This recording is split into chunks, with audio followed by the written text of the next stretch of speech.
Halo teman-teman, Assalamualaikum warahmatullahi wabarakatuh. Kembali lagi di Rivinal Duet Channel guys.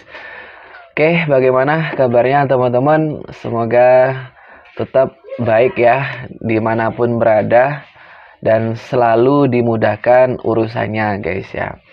Oke teman-teman, untuk video kali ini aku ingin membongkar ya rahasia sukses pengalamanku pribadi ini ya teman-teman. Jadi bukan pengalaman orang. Bagaimana cara kita agar sukses ya, rahasia sukses usaha warung kopi ya guys. Jadi buat teman-teman yang ingin buka usaha juga bisa simak videonya sampai habis.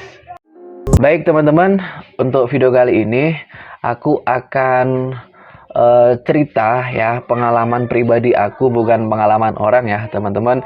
Jadi barangkali itu bisa bermanfaat ya, bisa teman-teman ikuti, kalau tidak ya nggak apa-apa ya. Yang penting aku sudah berusaha sharing, barangkali bermanfaat buat teman-teman yang juga pengen ya punya usaha sampingan atau masih belum usaha sama sekali. Insya Allah kalau teman-teman niat, usaha ini juga pasti bisa guys ya. Jadi teman-teman, yang aku maksud di sini karena aku bahas sesuai di judul ini, rahasia sukses usaha warung kopi. Jadi kata sukses ini kita memang berbeda-beda ya penafsirannya guys ya. Tapi yang aku maksud di sini sukses ini bisa berkelanjutan dulu ya teman-teman, karena kalau sukses ini menurut miliarder itu bukan seperti itu guys ya. Tapi karena kita pemula ya, aku juga masih pemula teman-teman, karena video ini aku sumbahkan untuk yang pemula saja ya, atau teman-teman yang ingin belajar memperdalam lagi juga bisa menonton video ini ya. Jadi yang aku maksud di sini adalah sukses untuk usaha yang berkelanjutan. Maksudnya seperti ini teman-teman. Kadang ada ya, kadang ada kita baru buka usaha 1-2 minggu, bahkan 2 bulan 3 bulan ini sudah berhenti ya. Ini yang aku maksud sukses itu bisa jangka panjang, jadi tidak berhenti di tengah jalan. Contohnya aku ini ya teman-teman. Jadi aku sudah hampir 2 tahun ya buka usaha ini, alhamdulillah ini masih tetap berjalan. Karena setahu aku ya teman-teman, kriteria untuk patokan usaha itu berjalan atau tidak itu kurang lebih 8 bulan ya. Tapi kalau nggak sampai 8 bulan ini masih tahap uji coba ya teman-teman di usaha itu. Tapi kalau sudah lebih dalam 8 bulan itu bisa teman-teman lanjutkan usaha itu meskipun itu penuh lika-liku ya guys ya. Jadi yang aku maksud sukses di sini ya teman-teman, karena ada kadang yang menafsirkan sukses itu banyak uangnya dan sebagainya. Enggak. Tapi dengan usaha ini alhamdulillah bisa membantu uang jajan ya, uang uang uang istri, uang rokok itu bisa lah teman-teman ya, buat sampingan di rumah. Itu ya yang perlu teman-teman ketahui terlebih dahulu. Jadi kita lanjut ya teman-teman. Yang pertama, rahasia sukses aku selama ini teman-teman, yang teman-teman perlu ketahui atau yang perlu teman-teman itu pikirkan terlebih dahulu adalah ketika teman-teman ini buka usaha warung kopi, ini targetnya kepada siapa? Pasarnya, marketnya kepada siapa guys ya.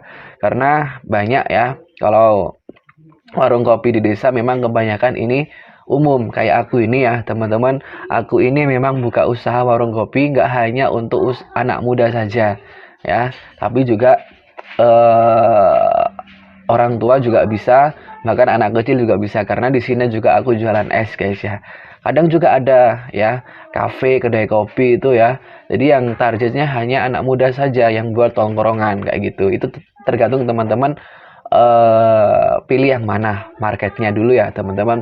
Kalau aku ini karena aku di desa, jadi yang cocok ya, yang cocok itu memang targetnya harus luas ya, bisa anak kecil, bisa anak muda, bisa juga orang tua kayak gitu ya.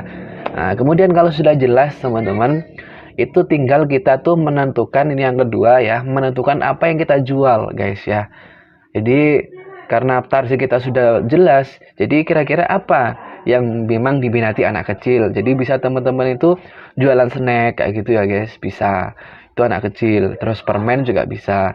Kemudian anak muda itu kira-kira apa, minuman apa. Misalnya yang nggak suka kopi ya harus sedia kayak Kubisu, Kuku Bima Susu itu ya, Joshua dan sebagainya. Itu contoh yang akan kita jual pasarnya kayak gitu ya. Kita tentukan dulu, kita pastikan dulu. Tapi kalau teman-teman itu memang buka di pinggir jalan atau di tengah-tengah perkotaan, ya mungkin beda juga kan gitu ya teman-teman. Bisa bisa saja teman-teman itu jual burger dan sebagainya itu bisa. Tapi meskipun di situ, di rumah pun di sini juga bisa ya teman-teman, di desa, tapi burger mini ya. Itu yang kedua ya, setelah kita menentukan target pasar market, kita kemana, baru kita memikirkan yang kita jual kayak gitu guys. Oke, jadi tentukan kebutuhan dulu guys ya, karena di sini adalah samping kanan rumah ini, samping kanan ini adalah rumah semua, jadi ya maklum rame guys ya. Jadi aku kadang jual kopi sasetan itu ya, memang peminatnya juga banyak. Apalagi teman-teman itu jual kopi bubuk sendiri ya, nyari nyari agen, kemudian dibungkusi, diecer lagi, itu lumayan juga guys. Insya Allah lain waktu aku akan buatkan ya teman-teman. Itu yang kedua. Kemudian yang ketiga teman-teman, kalau sudah ketemu yang kedua tadi, yang ketiga tinggal kita mendesain ya teman-teman, mendesain tempat kita jualan ya, usaha kita ya, warung kopi kita desain kayak apa ya.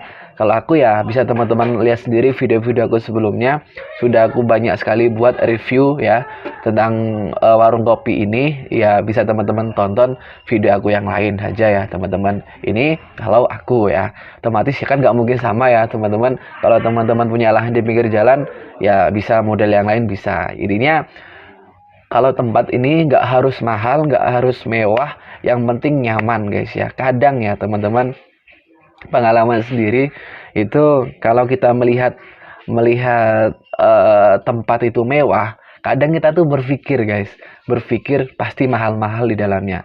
Ini juga hati-hati ya teman-teman untuk mendekor atau mendesain tempat warung kopi kita itu ya, yang ketiga.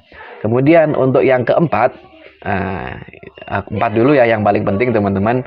Yang keempat ini baru kita pemasaran kayak gitu ya guys.